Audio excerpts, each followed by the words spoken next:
Hello everyone, in this video I will show you how to fix Samsung Galaxy S24 Ultra S Pen not working issue.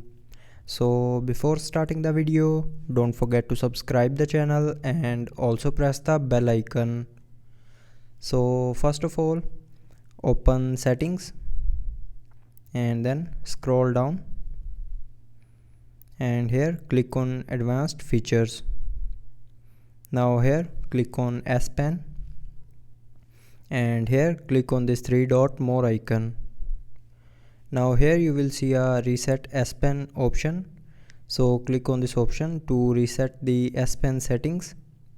So after resetting the S Pen settings, the S Pen will start working properly.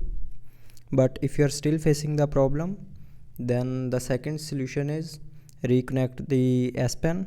So put the S Pen back to its place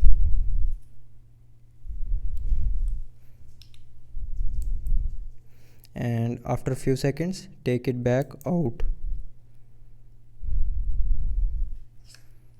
So after doing this, the S Pen will start working properly.